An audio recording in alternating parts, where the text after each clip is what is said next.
Hello students, welcome to my channel. कल हमने stepping stone method complete कर लिया था। आज हम मोदी मेथड स्टार्ट करेंगे। तो लेट्स स्टार्ट। सबसे पहले हम चेक करेंगे हमारा R1 और C1 इक्वल है या नहीं।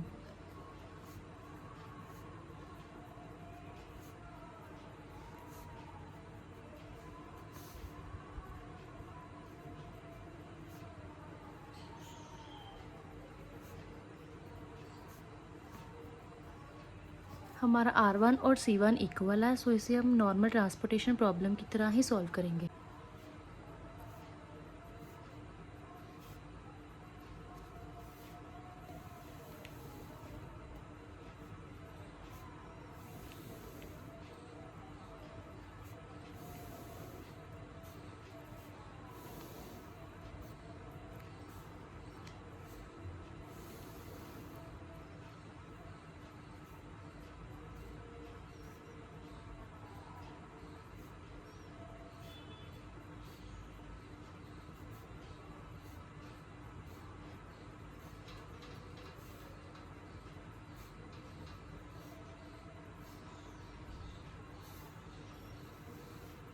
सबसे पहले हम पेनल्टीज निकालेंगे।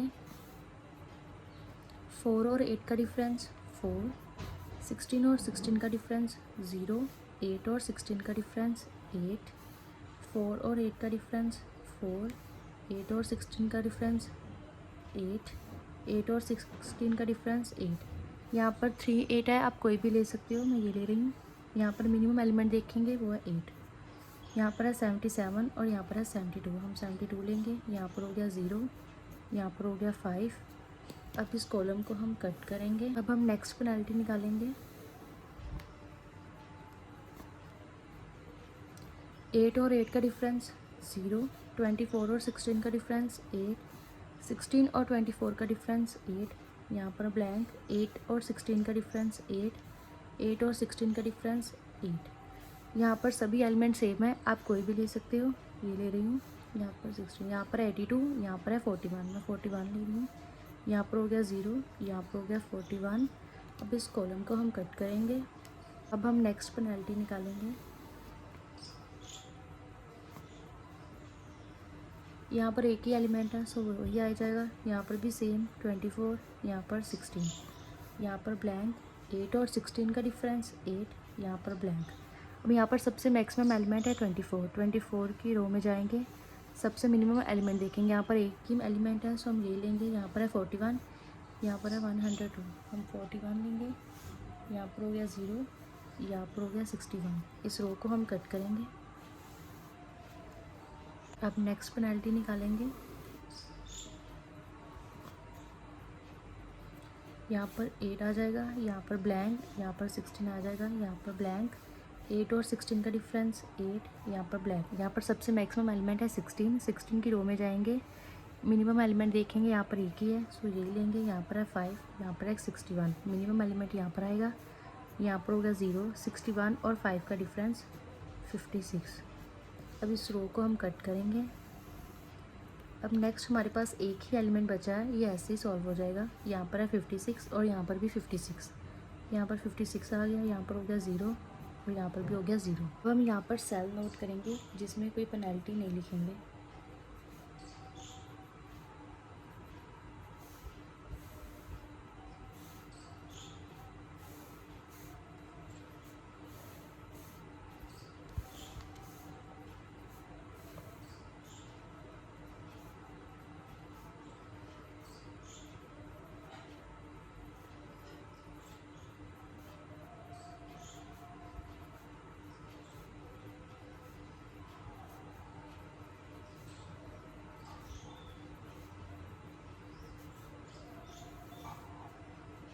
यहाँ पर है 72, यहाँ पर है 56, 41, 5, 41। अब मिनिमम कॉस्ट निकालेंगे।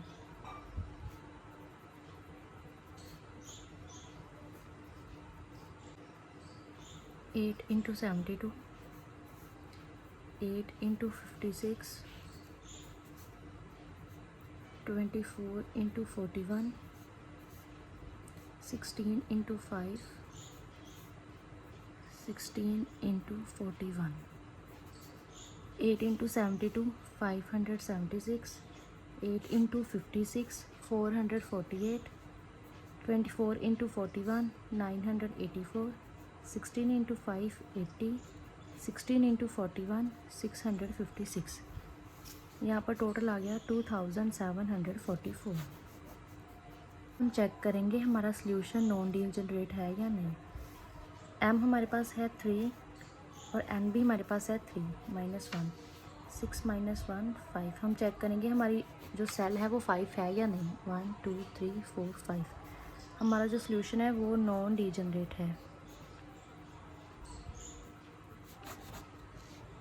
हम मोदी मेथड से चेक करेंगे हमारा सॉल्यूशन ऑप्टिमल है या नहीं। उसके लिए हमें जो टेबल फिर से नोट करना होगा। अब हम इन सभी रोज़ और कॉलम को एक नेम देंगे। यहाँ पर R1 R2 R3 K1 K2 K3।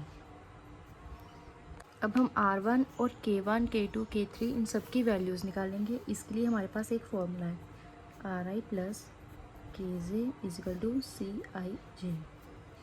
इनकी वैल्यू हम जो ऑक्यूपाइड सेल हैं उनकी हेल्प से निकालेंगे। सबसे पहले हम चेक करेंगे सबसे मैक्सिमम सेल्स किस रो में है या कॉलम में है।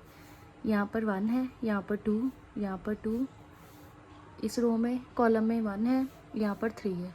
जिस कॉलम या रो में सबसे मैक्सिमम होंगे उस कॉलम को हम 0 दे देंगे।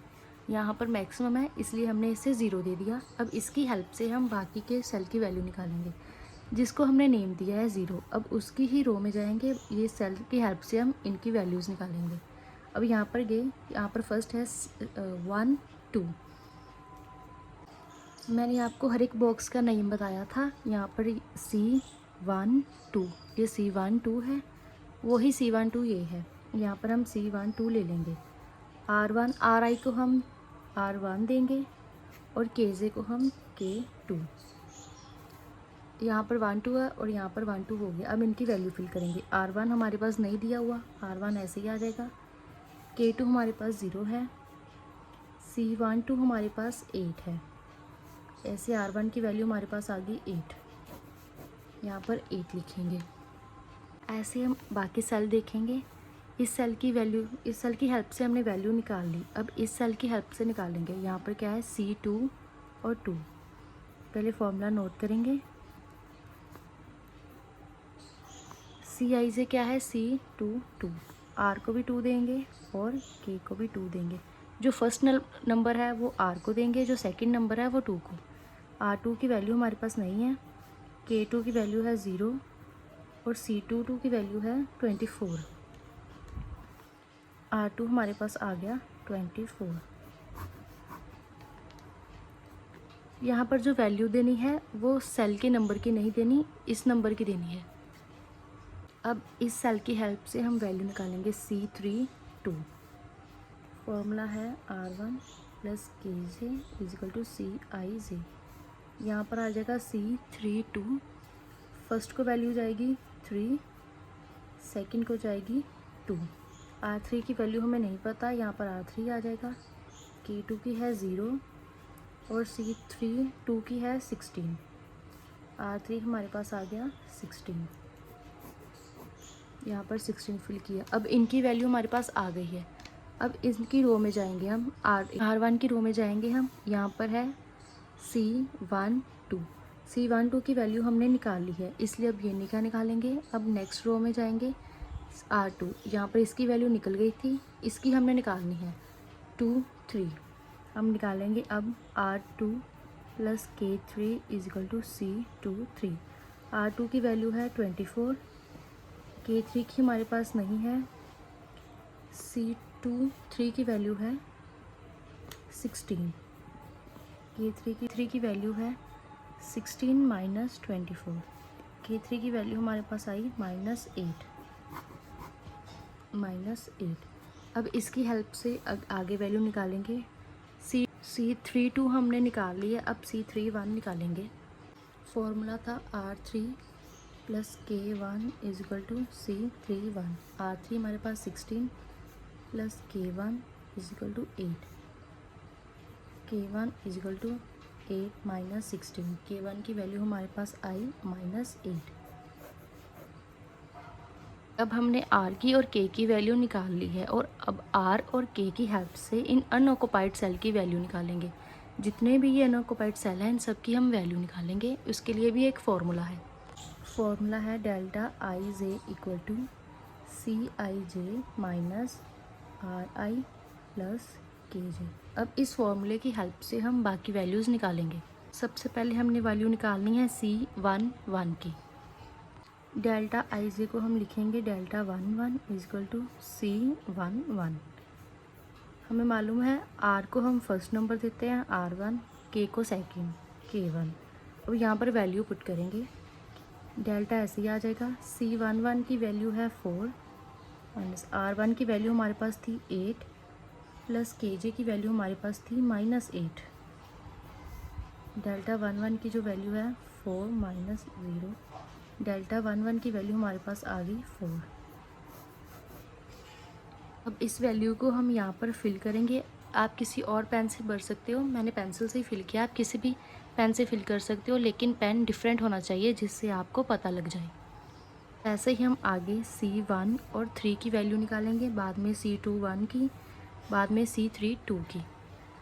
नेक्स्ट वैल्यू हमने निकालनी है डेल्टा 13 की। C13 minus R1 plus K3। Delta 13 ऐसे ही आ जाएगा।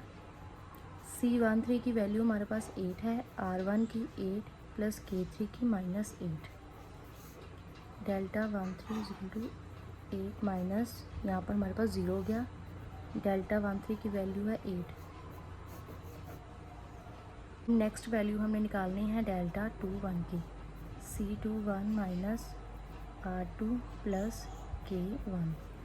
डेल्टा 21, C21 की वैल्यू है 16, R2 24 plus K1 -8।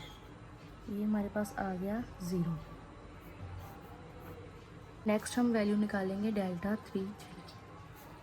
C33 minus R3 plus K3। Delta 33 ऐसे ही आ जाएगा। C33 की है 8 माइनस 16 प्लस -8। ये हमारे पास आ गया 0। अब हम चेक करेंगे जितने भी डेल्टास हमने निकाले हैं उनकी वैल्यू पॉजिटिव है या नहीं। यहाँ पर जितने भी डेल्टास हमने निकाले हैं सबकी वैल्यू पॉजिटिव में है। अगर इसमें एक की भी वैल्यू नेगेटिव में आती तो हमें सारा का सारा क्वेश्चन फिर से करना पड़ता, लेकिन अब सभी वैल्यूज पॉजिटिव में आई है तो हमें आगे क्वेश्चन करने की कोई नीड नहीं है। हमारा यहाँ पर ही सॉल्यूशन ख़त्म हो जाता है। जो भी मिनिमम कॉस्ट पहले निकाली थी वो हम फिर से यहाँ पर लिखेंगे, क्योंकि हमारा आंसर जो है वो पॉजिटिव में आया है, इसलिए वही हमारी मिनिमम कॉस्ट होगी। इससे कम हम अपनी कॉस्ट नहीं कर सकते। 8 इंटू 56, 24 इंटू 41, 16 इंटू 5, 16 इंटू 41, ये हमारे पास आ गया 576, 448, 984, 80 प्लस 656, ये आ गया 2744। ये हमारी मिनिमम ट्रांसपोर्टेशन कॉस्ट है। फर्स्ट में हम लाइन लिखेंगे, since the opportunity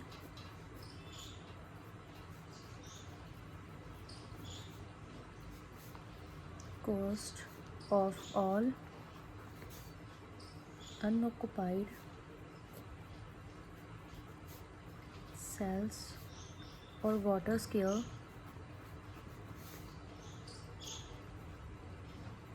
is positive,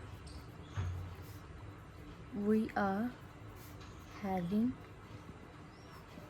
optimal solution.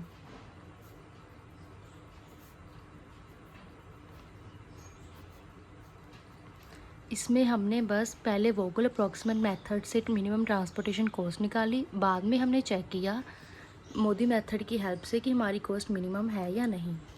पहले हमने R1 और K1 की वैल्यू निकाली, फिर R1 और K1 की हेल्प से हमने डेल्टास की वैल्यू निकाली। फिर अगर हमारे सभी डेल्टास पॉजिटिव में आए तो हमारी जो ट्रांसपोर्टेशन कॉस्ट है वो मिनिमम है। इससे मिनिमम हम अपनी कॉस्ट नहीं कर सकते।